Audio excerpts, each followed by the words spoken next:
Dear children, in this video, we'll be discussing about Daffodils written by William Wordsworth. Now, William Wordsworth is a romantic poet who often celebrates the magical quality of nature in his poems. And he has used a number of nature images like clouds, lakes, hills, stars, etc. to depict the influence of nature on man. For him, there is nothing which is supreme or superior to nature. Now, Daffodils is actually a lyrical poem in which Wordsworth appreciates the beauty of natural landscape with a special focus on a host of golden daffodils. Okay, so by the end of this poem, you'll find that the poet's heart is filled with joy. Now, what is lyric? A lyrical poem is a poem which can be sung. So, you'll find that this poem has many literary devices used by the poet. Wordsworth has used personification, simile, hyperbole, imagery, metaphor, onomatopoeia. So if you read the poem, it really gives you a healing and refreshing power of nature's effectiveness. Now let's move on to reading what the book says about William Wordsworth. Now, no study of English literature is complete without the reading of William Wordsworth, who is perhaps the greatest of the romantic poets. Children, romantic poets usually use common language for everyone to understand. So, it was he who rallied for the use of everyday language, common people and things in poetry. Wordsworth was a great lover of nature, and this poem was inspired by a real life experience. Once, when on a walk with his sister, he came upon a sight of belt of daffodils beside a lake with the wind blowing over the flowers. The sight of this vast expanse of yellow flowers inspired Wordsworth to write this remarkable poem. He goes on to tell the reader that long after he had had this experience, the mere memory of the sight would lift his spirits when he felt dejected or depressed. So this well-known poem is a eulogy to the restorative powers of nature. Please underline the word eulogy. Eulogy means a tribute given to the restorative powers of nature. What is restorative powers of nature? It means that a nature has power to heal. You may please underline it, and you can include this in your this line in your answer. This is such a beautiful line. So as you begin the poem, you will find that the poet usually begins with him comparing to a cloud. He says, I wandered lonely as a cloud. I wandered lonely as a cloud means means moved aimlessly.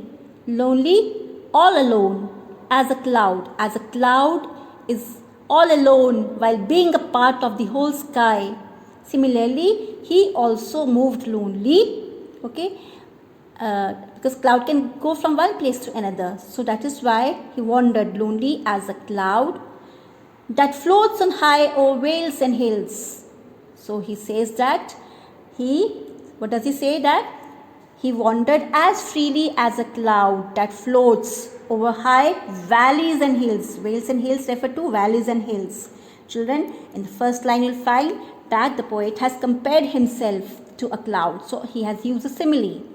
Second, just like a boat floats on the water, he says that the cloud that floats on high over vales and hills. That means he has used a metaphor. So he says that just like the cloud, just as the cloud roamed around floating over vales and hills, he too wandered alone. Okay, and just as he did, when all at once I saw a crowd, a host of golden daffodils. So while he was wandering, what did he see? All at once, all of a sudden, what did he see? I saw a crowd, a host of golden daffodils. He encountered many daffodils, a large number of golden daffodils. Okay, where did he find them? Beside the lake, beneath the trees, flittering and dancing in the breeze. So where did he find them? He found them beside the lake, beneath the trees. What were they doing? They were fluttering. They were just moving, okay, and dancing in the breeze. Breeze is soft light air. Okay, so over here you'll find that poet has personified the golden daffodils as crowd and host. He has also used the imageries like lake, trees, hills, clouds. Okay. Next thing in the stanza, he has also used alliteration. Alliteration is the repetition of same sound of words, the consonants like l, lonely, cloud, l, high, her, and hills, her, h. Over here is alliteration, repetition of sounds. Right? Keep noting down. Now he uses the sound of words like fluttering. So this is called, sound of words is called onomatopoeia. Please note down. He uses onomatopoeia over here. So you can see the beautiful power of language used in this particular stanza. Let's move on to the next. The poet says, continuous as the stars that shine and twinkle on the Milky Way, they stretched in never-ending line along the margin of a bay. So, continuous means unending, as the stars that shine and twinkle on the Milky Way. What is Milky Way? Milky Way is a galaxy with billions of stars. So, how were they? He describes the daffodils in the next stanza over here. He says the daffodils were continuous. They were in unending line. Okay, just like the stars are twinkling in the galaxy in the Milky Way. So over here again, the poet has used a comparison. Continuous as the stars. Okay, that is simile. He uses simile over here. They stretch in never-ending line. What does they refer to? They refers to daffodils. Okay, daffodils. Okay, over here, they refers to the stars. Over here, automatically, indirectly referring to the daffodils, which is being compared over here along the margin of the bay. And where were they? Just next to the water body. Okay, or a lake, as it is mentioned in the previous stanza. 10,000. I saw at a glance. So 10,000. So what 10,000 indicate over here? It is not, he cannot count, he could not count them. But he said so many, there were so many, that means a large, there were a number of daffodils he saw at a glance. At one look he saw a number of them, a large number of them. So when he uses such word, okay, an exaggeration of idea is called hyperbole. What is it called? Hyperbole. Please note it down. Hyperbole means exaggeration of idea. So just saying so many in number, he says 10,000 saw I at a glance. Okay, as sometimes the parents might say 10,000 times I've told you not to behave in such a way. So in that context only it is used over here. So it's such a expression is called hyperbole. So he says 10,000 saw I at a glance, tossing their heads in sprightly dance. So he saw them in large number. At one look he saw them in large number. What were they doing? Yes, they were swaying their heads in sprightly dance, in a lively dance. So over here, this is a habit, or you can say the poet has personified the daffodils as if they were swaying their heads like human beings and dancing merrily. Right? Now come to the next stanza. The waves beside them danced, but they outdid the sparkling waves in glee. The poet says that the waves over here, our poet has personified the waves also. Now he makes a comparison over here. He is actually making a kind of competition between waves and the daffodils. So first of all, he has personified the waves and says that the waves beside them dance. There was a lake nearby, as we know, the water body nearby. Therefore, the waves appear to dance. But he says the dance performance of daffodils were far better than those waves. Okay? But they outdid the sparkling waves in glee. What are sparkling waves? When the sunlight fall on the waves, they appeared to sparkle, they appeared to shine. So the sparkling waves were dancing, appeared to be dancing, but the dance of daffodils was far better than the dancing waves. In glee means joy. A poet could not but be gay in such jocund company. Jocund means happy, but be gay over here means that how could he remain untouched? So the poet wants to convey a message that the nature is really a real wealth. A thing of beauty is joy forever, right?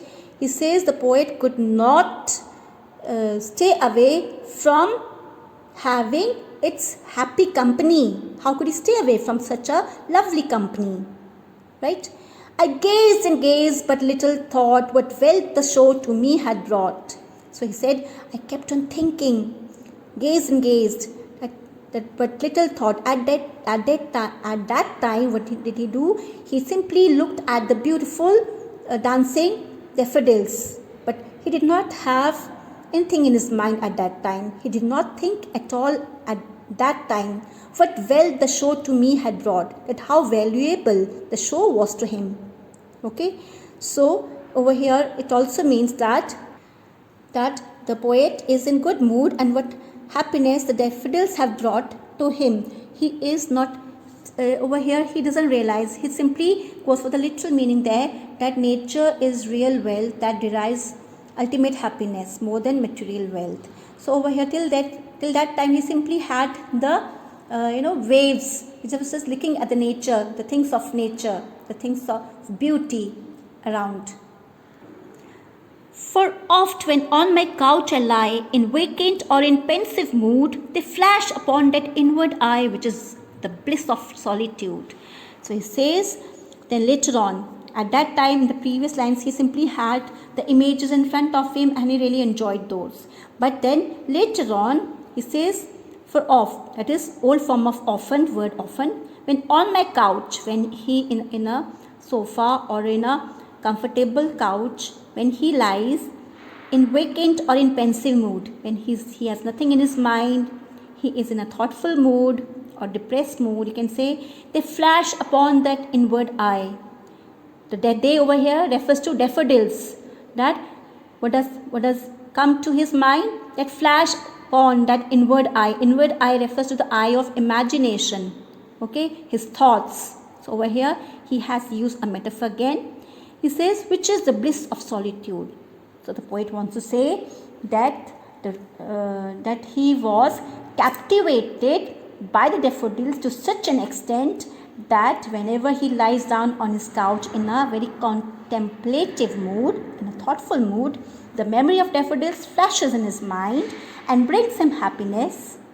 His loneliness is overtaken by the images of daffodils, that is solitude, that loneliness is taken away by the flashes of the images of daffodils, which fills his heart with pleasure and makes him feel as if he were dancing along with the daffodils. That's why he says, and then my heart with pleasure fills and dances with the daffodils. So you can see that the poet has, poet says that just the mere thought of visuals, the optic thought of daffodils brings happiness to his lonely soul, to his dejected mind, to his depressed soul.